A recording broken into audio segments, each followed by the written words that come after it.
Aveugle de la lumière, aveugle la vérité. Tout même Seigneur, pour guide-moi aussi, mais fais descendre de l'onction, donne-nous ta bénédiction. Fais-nous les cœurs contents dans remerciement. Pour moi, avance devant toi, pour moi, convrir la joie. Pour moi, donne la paix, ça qui est troublé. Pour tout nous glorifier, Seigneur le salaté. Apprends-nous comment vivre en frère. Donne-nous un légué qui combattrait, qui comprend soin pour contre l'humanité. Revenez à moi de tout votre cœur, extrait de la parole de Dieu, du livre du prophète Joël que l'on médite en ce début de carême chrétien. Merci encore une fois de votre fidélité au programme en collaboration avec l'Église catholique. Et bien, cette année-ci, nous avons voulu marquer d'une manière spéciale ce mercredi des Cendres. Nous avons la joie d'accueillir aujourd'hui des enfants qu'on n'a pas beaucoup vus, éloignés en raison de la pandémie. Eh bien, les enfants ont droit à la parole et ils adresseront leurs questions au Père Alexivier. Ce soir, c'est parti, installez-vous pour la classe de catéchèse autour du carême chrétien. L'Esprit Saint qui vient en fait. Et c'est l'Esprit Saint qui vient sous la forme d'une colombe.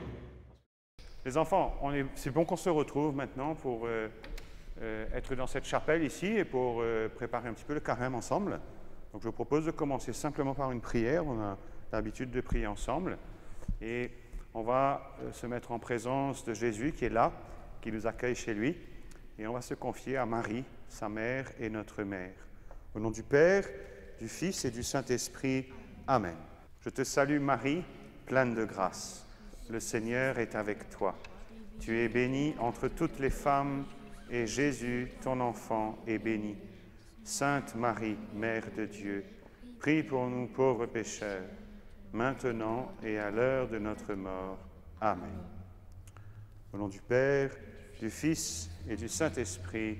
Amen. Alors ce temps qui va commencer bientôt, ça s'appelle comment? Le carême. Et est-ce que vous avez des questions par rapport au carême, Adrien? Pourquoi le carême ne commence pas à la même date? Alors le carême, contrairement à Noël, n'est pas toujours effectivement à la même date. Noël, vous savez, c'est facile. C'est quoi la date de Noël? 25 décembre. Mais pourquoi le carême et Pâques, ça change tout le temps? Parce que c'est en fonction du printemps. Alors nous, on ne connaît pas trop le printemps à Maurice, mais dans l'hémisphère nord, il y a la saison du printemps qui est une saison assez incroyable, parce que pendant tout l'hiver, les arbres avaient perdu leurs feuilles, il n'y avait plus de fleurs, plus de fruits, et puis soudainement, au printemps, on commence à voir les bourgeons avec les feuilles, les fleurs, et puis les fruits. Donc c'est pour ça que la date est toujours calée en fonction du printemps, et plus particulièrement, elle est calculée en fonction de la première nouvelle lune du printemps. Donc la première nouvelle lune du printemps va être un repère pour poser la date de Pâques. Donc c'est une habitude qui a été prise. Pourquoi? Parce que Pâques, c'est vraiment la célébration de la vie. Et quand on est dans l'hémisphère nord, alors toute la nature est comme une sorte de grande parabole qui nous parle de cette puissance de la vie, parce que les arbres étaient comme morts, et voilà qu'ils sont en train de reprendre vie. Et nous qui allons célébrer la résurrection de Jésus, alors on a cette belle parabole, cette belle image autour de nous. Donc la date de Pâques est fixée en fonction de cette nouvelle lune de printemps, et on commence le carême 40 jours avant.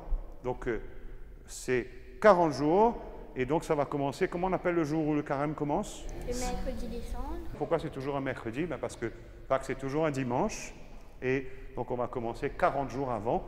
Et si vous faites le compte, en fait, on ne compte pas les dimanches, parce que tous les dimanches, c'est un jour où on célèbre Jésus ressuscité.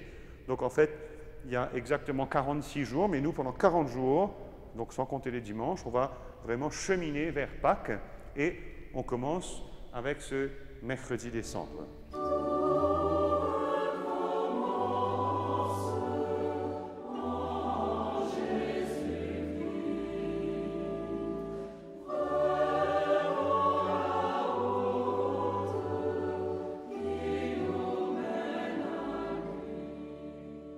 Pourquoi Pourquoi c'est les vendredis qu'on mange pas la viande?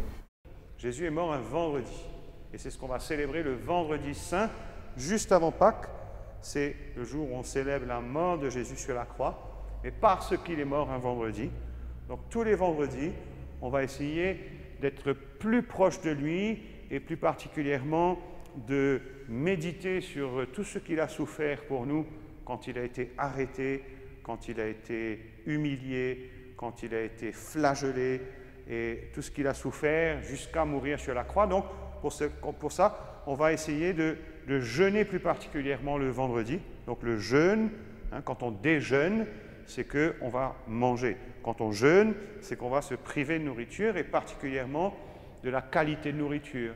Et la viande, c'est peut-être un peu moins le cas aujourd'hui, mais autrefois, c'est une nourriture, et c'est comme ça pour certaines familles encore, c'est une nourriture qui a beaucoup de valeur parce que ça coûte cher, c'est une nourriture qu'on va plutôt utiliser les jours de fête, on va manger de la viande quand c'est une grande fête. Donc, le vendredi, en mémoire de Jésus qui est mort sur la croix et pour mieux être proche de lui, on va se priver de la qualité de la nourriture et donc on ne va pas manger de viande. L'idée, c'est de rester dans une privation de nourriture qui va nous aider à mieux ressentir aussi toute la souffrance de Jésus, à être plus proche de lui à travers notre privation. Pourquoi le carême dure 40 jours? Quand Jésus va au désert, vous vous souvenez de ça? Jésus va aller au désert et il va lui-même rester dans le désert pendant combien de jours? 40. Pendant 40 jours. Donc, on va vivre ce temps comme Jésus lui-même, il est allé au désert pendant 40 jours. Mais le chiffre 40, on le retrouve aussi dans l'Ancien Testament. Alors, ce n'est pas 40 jours, c'est 40 ans. Pendant 40 ans, le peuple d'Israël a marché dans le désert. Et ils ont marché entre où et où? Eh bien, ils ont marché entre la sortie d'Égypte, ils avaient été esclaves en Égypte, ils ont été libérés, et pendant 40 jours, ils ont marché pour aller vers où? La terre promise. Les Juifs ont marché pendant 40 ans pour aller jusqu'en terre promise, et on nous raconte cette traversée dans le livre de l'Exode, dans le livre des Nombres, mais on voit aussi dans le livre de Lévitique, il y a beaucoup de passages de l'Ancien Testament qui nous racontent aussi ces 40 ans. Et ce chiffre 40 est une symbolique aussi qui nous rappelle cette grande traversée du peuple au désert. Et eux, ils ont marché pour aller vers la terre promise. Mais nous allons avancer pendant 40 jours pour mieux célébrer la joie de Pâques, pour mieux célébrer la résurrection de Jésus le jour de Pâques. Donc c'est pourquoi on utilise ces 40 jours tout simplement. Est-ce que les enfants font le carême? Les chrétiens, tous les chrétiens sont invités à vivre ce temps de carême et chacun selon ses capacités. Alors on va voir qu'est-ce qu'on fait pendant le carême. Donc chacun va faire ce qu'il peut faire en fonction de son âge, en fonction de sa santé, en fonction de la réalité de sa vie. Par exemple, si quelqu'un est en train de travailler sur un bateau, un travail difficile pendant le carême, il ne va pas faire la même chose que quelqu'un qui a un rythme un peu plus régulier, qui va pouvoir peut-être faire un carême, on va dire, en étant plus concentré aussi sur ce qu'il va choisir de faire pendant le carême. Donc, pour répondre clairement à la question, oui, les enfants sont invités à vivre ce carême. Mais qu'est-ce que ça veut dire vivre le carême? Alors, il y a un but principal pendant le carême. Le but principal du carême, c'est qu'on puisse devenir meilleur. Et donc, le temps du carême qui nous est donné, c'est un temps propice pour prendre les moyens pour être meilleur. Et qu'est-ce que ça veut dire devenir meilleur pour nous, les chrétiens? Ça veut dire être plus proche de Jésus, parce que c'est lui qui est celui qui nous permet de vivre notre vie chrétienne. Donc être meilleur, c'est être plus proche de lui. Imaginez que vous avez un ami et que cet ami, vous vous rendez compte que vous n'êtes pas allé suffisamment le voir, que vous n'avez pas pris suffisamment de ses nouvelles, que vous n'avez pas suffisamment été proche de lui. Alors, vous allez à un moment donné prendre conscience que, vous avez envie de renouer avec cet ami, de retrouver cette amitié, de passer plus de temps ensemble. Donc c'est le but du carême, c'est de prendre les moyens pour être plus proche de Jésus. Et alors, comment est-ce qu'on va être plus proche de Jésus? Est-ce que vous avez des idées? Alors, d'abord, la prière. La prière, c'est ce qui va nous aider, nous déjà, à essayer de prendre plus de temps avec lui. Comment est-ce qu'on fait pour prier, par exemple? Est-ce que vous avez des idées? Comment est-ce qu'on fait pour prier? Il faut tout le temps faire la signe de croix. Alors c'est bien de faire le signe de croix pour entrer dans la prière. Il y a aussi une parole de Jésus qui nous dit, quand tu veux prier, va dans ta chambre, ferme la porte et prie ton Père qui est là dans le secret. Ça veut dire que pendant le carême, c'est sûr que ce sera un temps où on va essayer de prier plus pour mieux se rapprocher de Jésus. Et pour cela, eh bien, c'est bon si on peut aller dans l'église ou aller dans une chapelle, et je vous encourage à le faire. Mais en même temps, Jésus nous dit qu'un bon moyen aussi de prier, c'est de rester seul dans sa chambre et de fermer la porte pour ne pas être dérangé. Alors aujourd'hui, on pourrait dire aussi peut-être d'éteindre un petit peu la musique, de faire attention qu'il n'y ait rien qui nous dérange, et de prendre le temps là dans sa chambre de prier. De prier, et quand on va prier, qu'est-ce qu'on va faire?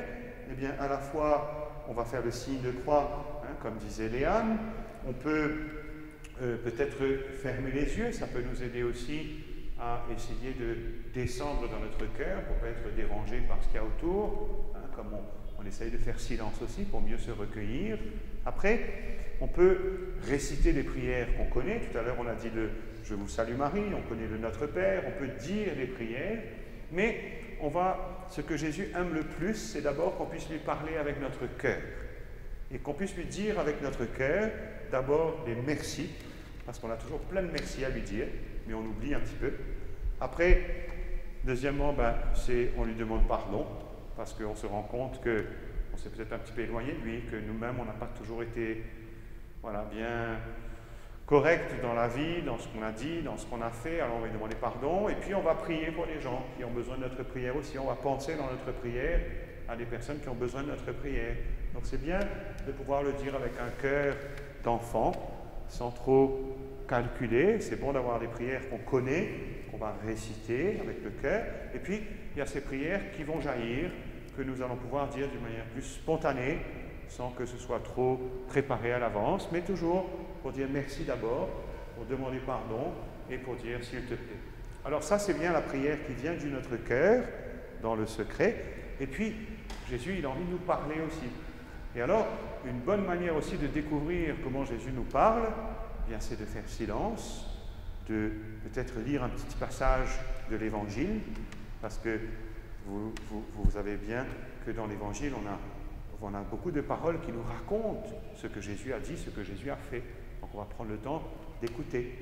Après, c'est bon aussi peut-être simplement de regarder Jésus, peut-être sur une image qui nous aide à mieux sentir sa présence, ou de le regarder sur un crucifix. On a parlé de la croix tout à l'heure, pour méditer sur l'amour avec lequel il donne sa vie pour nous. Et on va essayer donc de développer cette amitié par la prière. La prière va nous aider à nous rapprocher de Jésus. En même temps, ce qui nous rapproche aussi de Jésus, c'est de mettre en pratique aussi ce qu'il nous dit. Et c'est pourquoi, pendant le carême, c'est un moment où on va essayer d'être plus attentif aussi à faire le bien. Est-ce que vous avez des idées de comment est-ce qu'on peut faire le bien? Qu'est-ce qu'on peut faire pour faire le bien? En faisant des actions gentilles. Alors oui, il y a des actions gentilles. Est-ce que vous avez des idées de qu'est-ce qu'on peut faire de bien? Qu'est-ce qu'on peut faire comme action gentille? On peut aider nos parents. Ça, c'est très bien. On peut aider nos parents dans la maison, hein, ne pas juste attendre que les parents fassent tout pour nous, mais aussi être disponible, serviable, obéissant, hein, pour essayer de contribuer aussi à ce que tout se passe bien dans la maison, hein, et aider nos parents. Qu'est-ce qu'on peut faire encore comme bonne action? Aider les gens. Alors, aider les gens, c'est très bien. Il y a beaucoup de gens qu'on peut aider. Qu'est-ce qu'on peut faire, par exemple, pour aider les gens? Est-ce que vous avez des idées? Donner des linges. Alors, effectivement, il y a des choses qu'on peut donner parce qu'il y a des gens qui sont plus pauvres et peut-être que pendant le carême, on va essayer de faire attention aussi à ceux qui n'ont pas grand-chose, en tout cas qui ont moins que nous.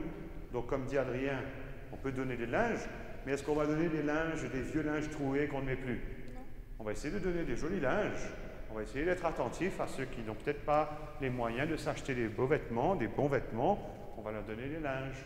Il y en a qui vont aussi profiter peut-être pour essayer de soutenir une famille, essayer peut-être de prendre plus de temps aussi pour aller visiter une personne malade. Tu voulais dire quelque chose encore, Adrien?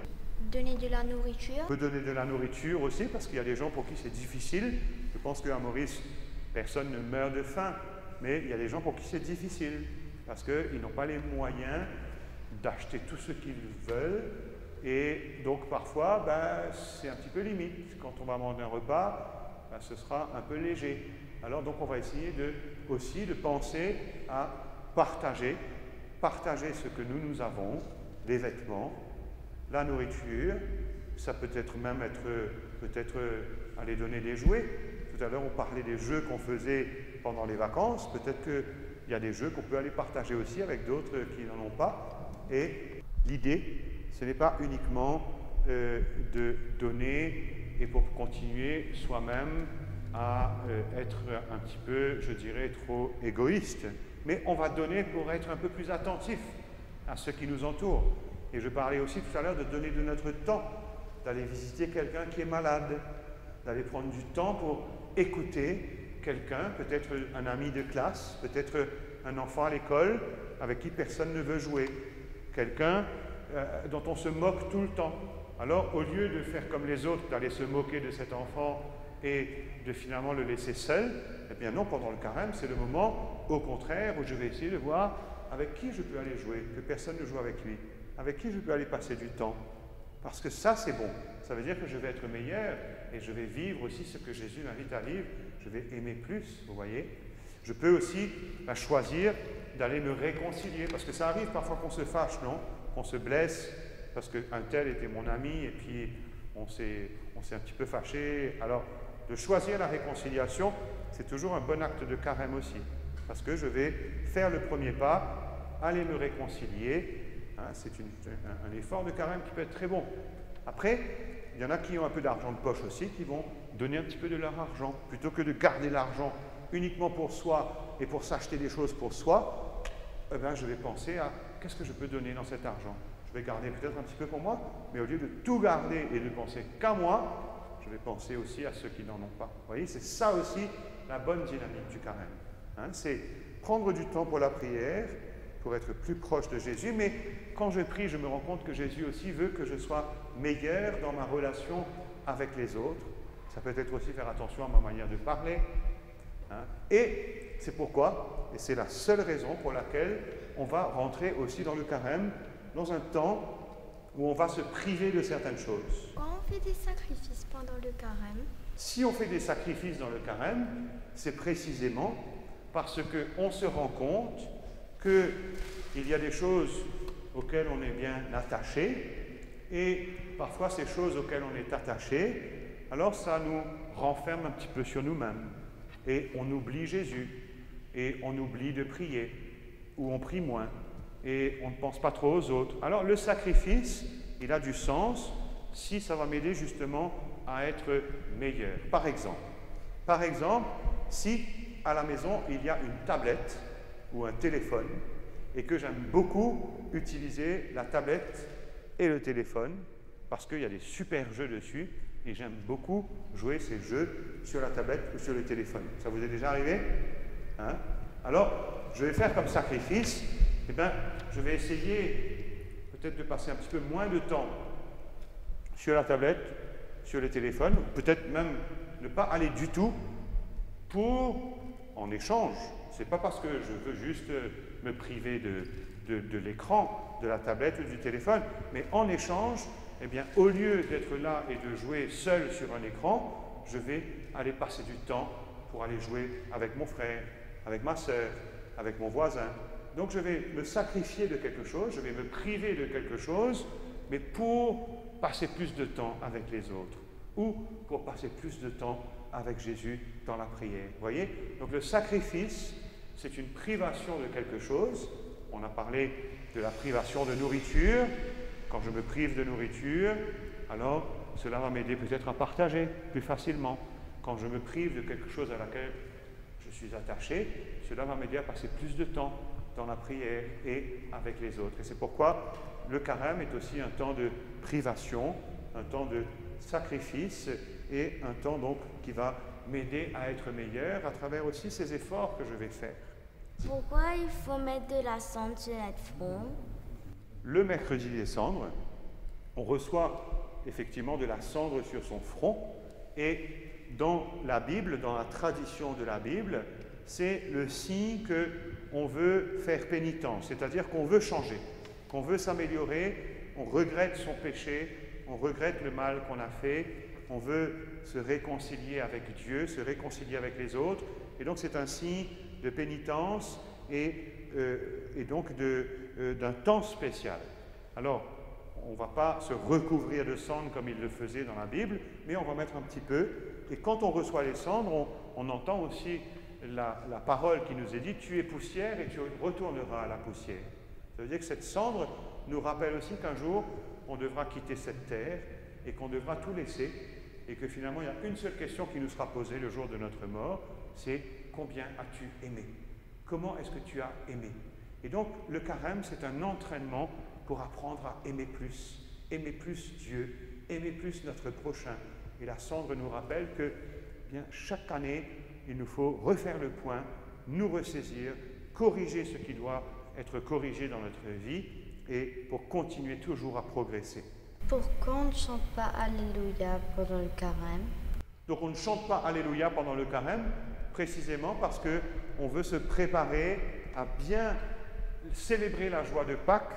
Et donc pendant le carême, ça fait partie des choses auxquelles on va se priver, on va essayer d'être plus sobre dans la célébration. On ne va pas chanter l'Alléluia, qu'on va réserver pour le moment où on va exprimer la joie de Pâques. Alors, je termine en vous disant une chose les enfants, qui est un bon moyen aussi de faire un bon carême, quand on a commencé à rentrer dans son cœur pour prier, quand on a commencé à essayer d'être meilleur, eh bien, on se rend compte qu'on a encore des progrès à faire, ou quand on essaye de réfléchir à quels sont les efforts que je vais faire, quelles sont les privations, les sacrifices que je vais faire pendant le carême. Donc tout cela nous aide aussi à faire le point et à découvrir que peut-être dans le passé, peut-être dans les derniers jours, peut-être dans les derniers mois, on n'a pas toujours été à la hauteur, on n'a pas toujours été meilleur, on n'a pas toujours fait le bien qu'on voulait faire. Donc pendant le carême, c'est un temps aussi propice pour vivre la réconciliation à travers le sacrement de la réconciliation. Vous avez vécu le sacrement de la réconciliation déjà, hein? Vous savez que ce sacrement de la réconciliation que vous avez déjà reçu, c'est un sacrement qu'on est invité à revivre au moins une fois par an pendant le carême. Tous les chrétiens sont invités aussi à vivre ce sacrement de la réconciliation et, si possible, même on peut le faire plusieurs fois dans l'année, mais au moins pendant le carême, eh bien vivons-le, comme ça va nous aider aussi à avoir un cœur tout neuf, tout blanc et à pouvoir mieux progresser sur ce chemin de la vie avec Jésus, qui nous aime tellement et qui est tellement heureux quand il nous voit ressortir de la réconciliation, réconciliés et renouvelés. Alors, qu'est-ce que vous pensez qu'est-ce que vous avez retenu de ce qu'on a échangé? Est-ce que chacun peut dire une petite chose qu'il a retenue? Une petite chose de tout ce qu'on a dit? Adrien? Que les enfants aussi sont invités à faire le carême. Oui, c'est bien de retenir ça. Qu'est-ce que tu retiens, Florence? Qu'il ne faut pas penser à soi-même, il faut penser aussi un peu aux autres. C'est ça. Le carême va nous aider à penser plus aux autres et penser moins à soi. Est-ce que, Emma, tu as quelque chose que tu retiens de notre échange aujourd'hui? Qu'il faut faire au moins un petit sacrifice. Qu'il faut faire au moins un petit sacrifice, c'est vrai. Ça nous fait du bien de faire des sacrifices, ça nous aide à progresser beaucoup. Parce que c'est un piège, hein, l'égoïsme, l'individualisme. Toi, Maxime, qu'est-ce que tu retiens? Une chose au moins.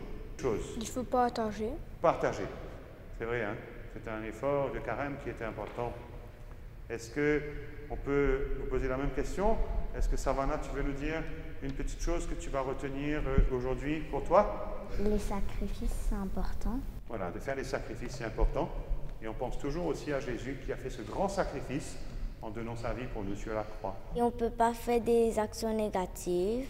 Voilà, il faut faire attention à ces actions. à son comportement, à ce qu'on va dire, à ce qu'on va faire. Alors les enfants, je vous propose de terminer par une prière.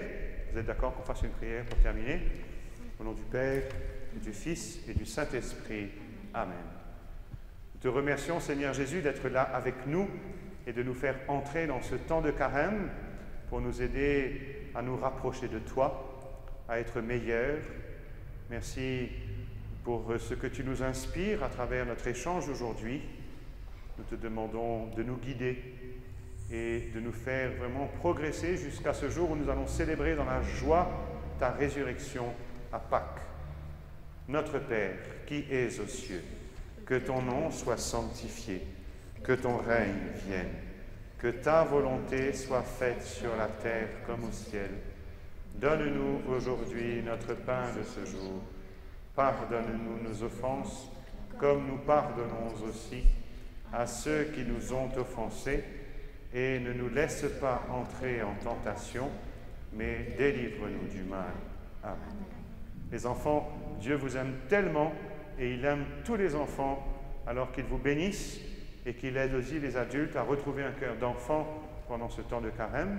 Au nom du Père, du Fils et du Saint-Esprit. Amen. Merci pour ce bon moment et bon carême à vous. C'était le programme à l'occasion du mercredi des cendres. Merci au Père Alexivier et surtout aux enfants qui nous font du bien, qui ont adressé leurs questions à l'occasion de ce carême qui débute et qui va se poursuivre jusqu'à Pâques. Nous allons, avec la collaboration du diocèse de Portland d'MBC, vous accompagner tout au long de ce carême. Je vous invite particulièrement à suivre les programmes en soirée, les dimanches soirs sur l'MBC, autour de la lettre pastorale de carême de l'évêque de Port-Louis, le cardinal Maurice Piat. Je vous souhaite donc un excellent carême et d'excellents moments sur les chaînes de la MBC. À très bientôt. Avoue de la lumière, avoue la vérité. Tout même Seigneur, pour guide-moi aussi, mais fais descendre l'onction, donne-nous ta bénédiction. Fais-nous les cœurs contents dans remerciement. Pour moi, avance devant toi, pour moi, convrir la soie. Pour moi, donne la paix, ça l'équerre, oublié. Pour tout nous glorifier, Seigneur le salaté. Apprends-nous comment vivre.